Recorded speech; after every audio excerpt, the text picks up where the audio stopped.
한국 TV 많이 보시죠? 네.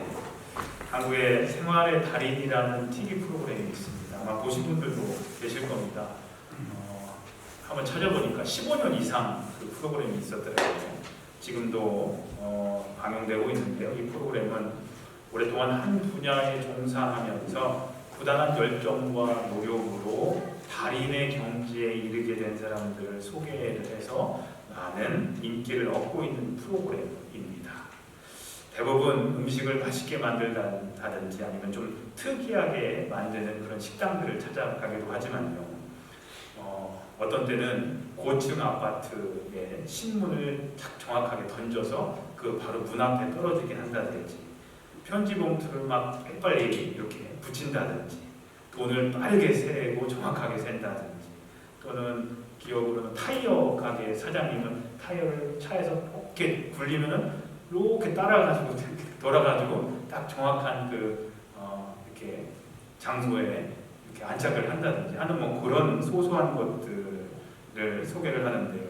그런 일들이 자기에게 맡겨진 그런 일들을 오래 하다 보니까 익숙해져서 남보다 몇 배나 일을 더 잘하게 된 그런 사람들을 달인으로 소개하는 프로그램입니다. 아마 여러분들도 여러분들의 삶의 자리에서, 삶의 일터에서 오랫동안 그 일을 하시다 보니까 그 일에 있어서 익숙해져서 남들보다 빠르게 그리고 잘하시는 부분들이 있으실 거고, 여러분들도 여러분의 삶의 자리에서 나름대로 달인들이실 것입니다. 보통 어떤 일에 익숙해지면 그 익숙함이 우리에게 유익을 주기도 합니다.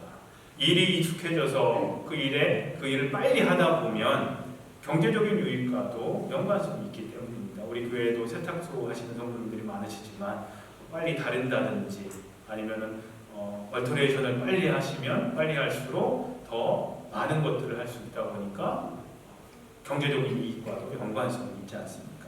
근데 반면에 이 익숙한 것이 오히려 망하게 하는 경우도 있습니다. 비즈니스 하시는 분들에게 있어서는 익숙한 것에 머물러만 있으면 그것은 곧 망하는 길이다라고 말들을 하고는 합니다. 우리가 잘 아는 일본의 소니는 가전제품 분야에서 세계 최고였습니다. 여러분들이 아마 예전에 이민 오셨을 때 소니 제품 하면 최고라고 생각하셨을 겁니다. 집에 베이스먼을 꾸며놓으신 집에서는 제가 성도님들 몇 가정을 이렇게 보면 그런 집들을 봤거든요. 큰 소니, 제 팔보다도 긴 소니 큰 TV가 이제 한가운데 탁 있고 거기에 노래방 기기가 연결이 돼 있어가지고 있는 그런 집들을 몇 번 본 적이 있는데요. 그만큼 소니가 기술이 좋고 잘 팔렸었습니다. 그런데 최고라고 자만에 빠져있던 순간에 이 삼성과 LG, 우리나라 기업이 무섭게 이 기술을 개발하면서 이제 소니는 뒷전으로 물러갔습니다. 최고의 TV 가전제품은 삼성 아니면 이제 LG라고들 생각을 하게 됐죠. 어느 회사든 세계 1위라고 자만을 하고 변화와 혁신을 게을리하기 시작하는 순간 도태되기 시작하는 것입니다. 팬데믹 이후에 가장 큰 이익을 본 회사 중에 하나를 꼽으라면 우리가 잘 알고 있는 유명한 아마존이라는 회사가 있을 겁니다. 아마존이라는 회사는 처음에 온라인으로 책을 팔던 곳이었습니다. 제가 10몇 년 전에 DC에서 신학교 다닐 때 책을 오더하려니 아마존에서 오더를 했던 기억이 납니다. 책을 그렇게 팔던 곳이 아마존입니다. 근데 지금은 어떻습니까? 옷도 팔고요, 음식도 팝니다. 홀푸드라는 그 큰 회사를 인수를 해서 이제 뭐 2시간 안에 음식도 배달도 하고요. 네, 좀 비싸긴 하지만 배달도 하고 못하는 게 없습니다. 그렇게 변화됐습니다. 안 파는 것이 없을 정도로 완전히 변화됐습니다.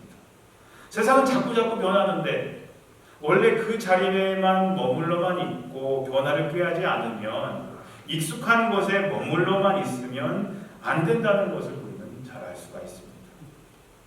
익숙한 것 편하죠. 그죠? 신발도요, 신던 신발이 편하고 옷도 입던 옷이 편합니다. 내가 잘 입던 브랜드 옷이 나한테 맞으니까 그게 편합니다. 바꿀 수가 없습니다. 사람도 알던 사람이 편하고 새로운 사람을 만나면 불편해 합니다. 우리는 보통 이 안전지대, 영어로는 컴포트 존이라고 얘기를 합니다. 있는데 이 안전지대에서 벗어나길 두려워합니다. 그 안전지대가 형성이 되면 거기를 벗어나고 거기를 뛰어넘는 것을 걱정하고 두려워하고 염려합니다. 그러나 어떤 때는 과감히 그 익숙한 것에서 떠나야 할 때가 있습니다. 그 이유는 그 익숙한 것을 과감하게 떠날 때 그 전에 경험해보지 못했던 새로운 것들을 경험할 수가 있기 때문입니다.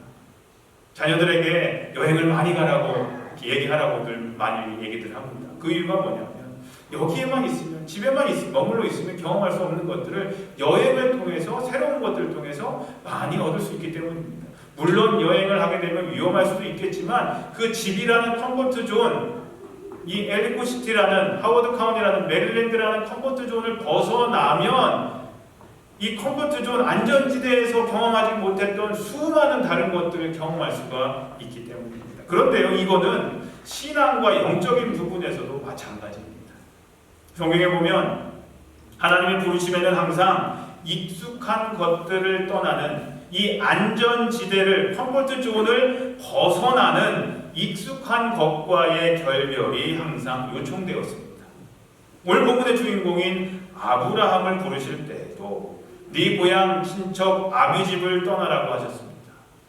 오늘날처럼 지리적 경계를 넘어서서 인터넷을 통한 자유로운 의사소통이 세계 어느 곳에서든 가능해졌고 또 다양한 교통수단이 있을지라도 고향을 떠난다는 것은 여전히 한 사람의 인생에서 커다란 사건입니다. 여러분들도 우리 모두가 다 이민자이기 때문에 그런 경험들이 있지 않으십니까? 다 그 경험들을 하셨을 겁니다. 그런데 4,000년 전 아브라함이 살았던 시대적 조건에서 네 고향을 떠나라는 하나님의 명령은 그야말로 청천벽력 같은 충격적인 사건이었습니다. 죽으라는 얘기였습니다. 고향을 떠난다는 것은 곧 죽음을 의미했습니다.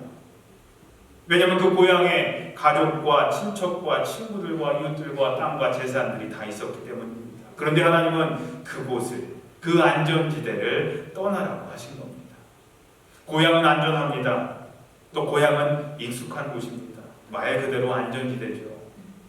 저도 미국에서의 삶이 처음에 힘들고 또 오랫동안 한국에 못 가서 고향이 그리울 때 구글 어스라는 거 아세요? 구글 어스. 구글 맵이라는 프로그램을 여러분들 지도 찾을 때 많이 쓰시는 것처럼 그 구글이라는 회사에서 구글 어스라는 지구, 얼스라는, 제가 영어 발음이 안 좋아서 죄송합니다. 구글 얼스라는 그런 프로그램이 있습니다.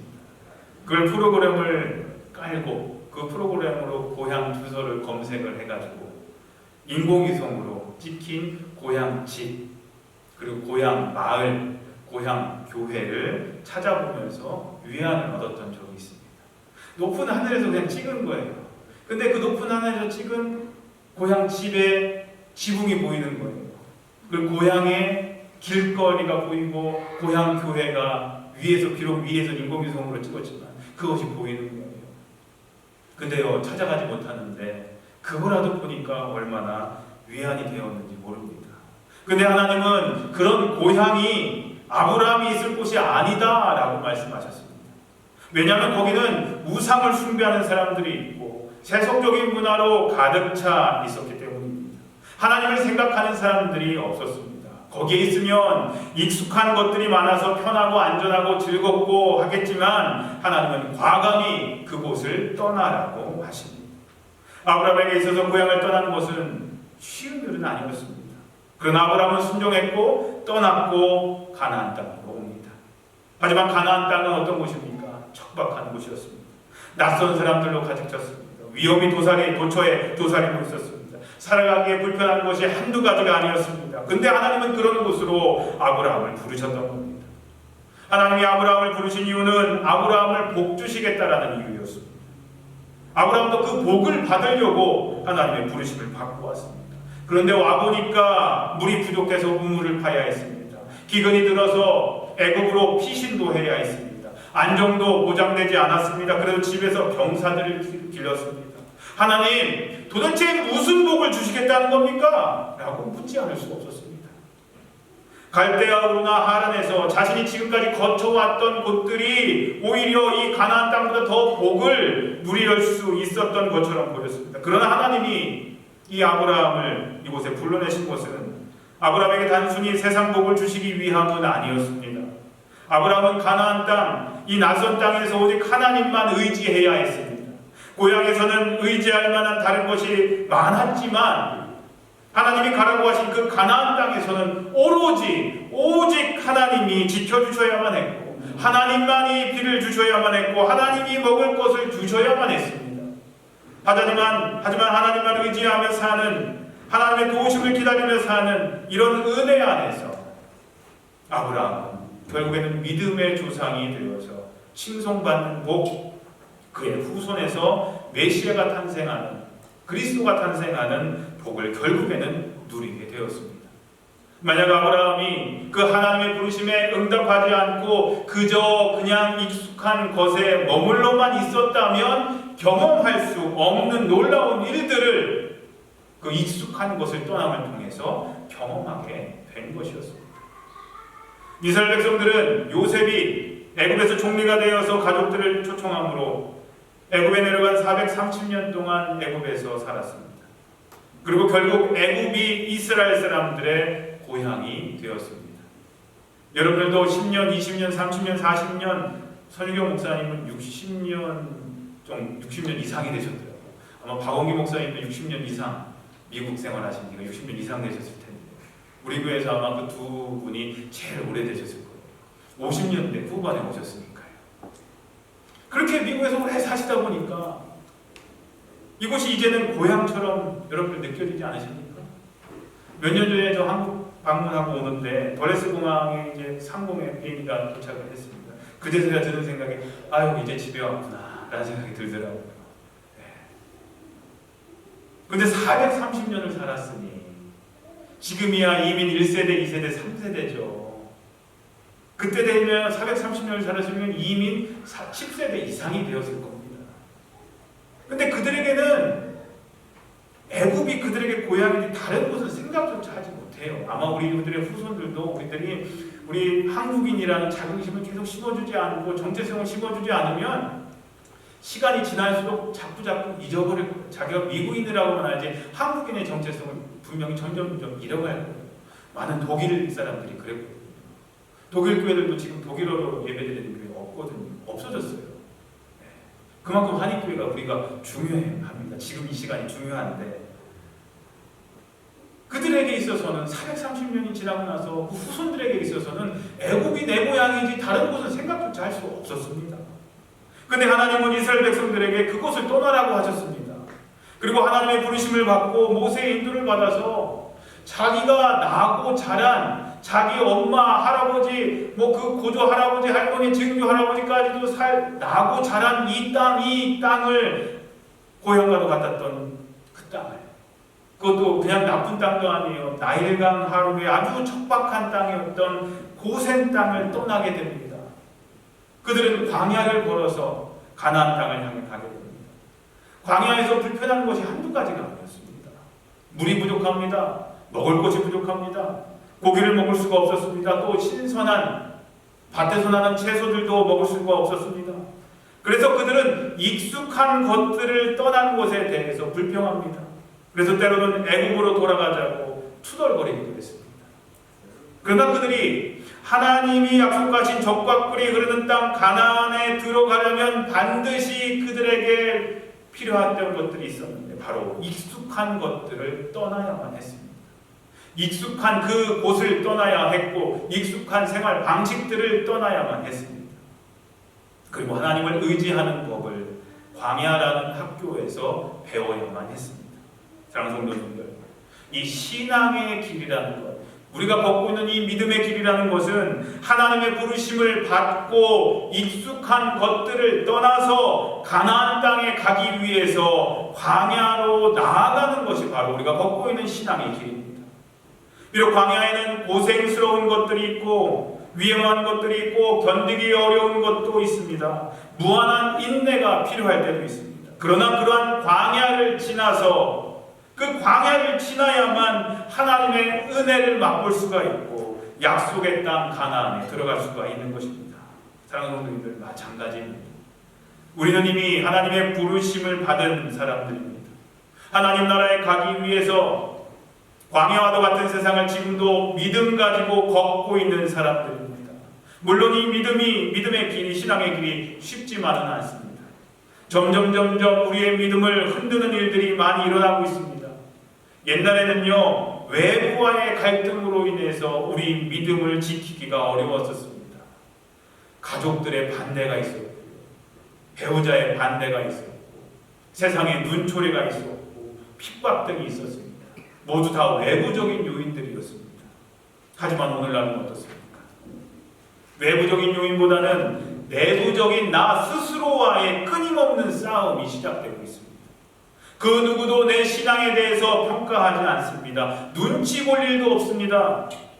하지만 팬데믹 이전과 비교했을 때 아무래도 그 열정이 많이 식은 것만 같아서 약간 마음에 걸립니다.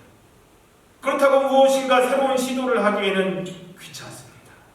지금이 편합니다. 좋습니다. 일주일 내내 하나님 생각이 하나도 안 납니다. 아니요, 가끔 하나님 생각이 납니다.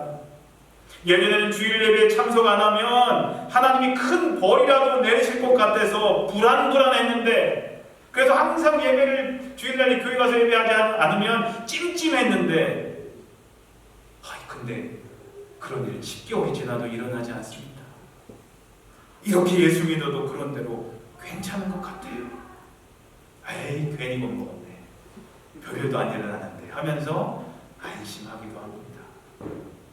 만약 여러분들에게 인터넷 통계를 통해서 예배 참여하고 계시는 이곳에 계신 여러분들에게 이런 생각이 아주 조금이라도 있으시다면 바로 지금 이 시간이, 바로 지금이 그 익숙한 현재에서 떠나서 하나님 말씀을 따라, 하나님 인도하심 따라 하나님만 바라보고 하나님만 의지하며 살아야 하는 광야로 이제 다시 떠나야 할 때인 것입니다. 예수님의 제자들 중 베드로, 안드레, 야고보와 요한은 어부였습니다. 그들은 갈릴리 호수가 삶의 터전이었습니다. 호수에서 고기를 잡아 가족들이 생활합니다. 송충이는 솔잎을 먹고 사는 것처럼 그들은 고기를 잡는 것이 그들의 천직인 줄만 알고 살았던 사람들이었습니다. 다른 것들은 생각하지도 못했습니다. 거기를 떠나면 큰일 난다는 줄 알았습니다. 거기를 떠나면 이제는 굶어 죽을 거라고 생각을 했습니다. 그것이 유일한 그들이 할 수 있는 일이라고만 생각했습니다. 그러나 주님은 고기를 잡는 그들을 부르셨습니다. 그리고 그들은 그물과 배를 과감히 버려두고 주님을 따르는 삶을 살기로 결단합니다. 그들이 하나님께 쓰임 받을 수 있었던 이유는 그들이 뭐 하나 잘난 것이 있어서가 아니라 바로 자기 자신을 묶고 있었던, 올가매고 있었던 익숙한 것들로부터 떠났기 때문이었습니다. 작년에 많이 들었던 단어 중에 기생충, 화장실 갔다가 나왔을 때 나온 기생충 말고 영화 제목 중에 기생충 잘 아시죠? 이 봉준호 감독 상도 타고 해서 우리가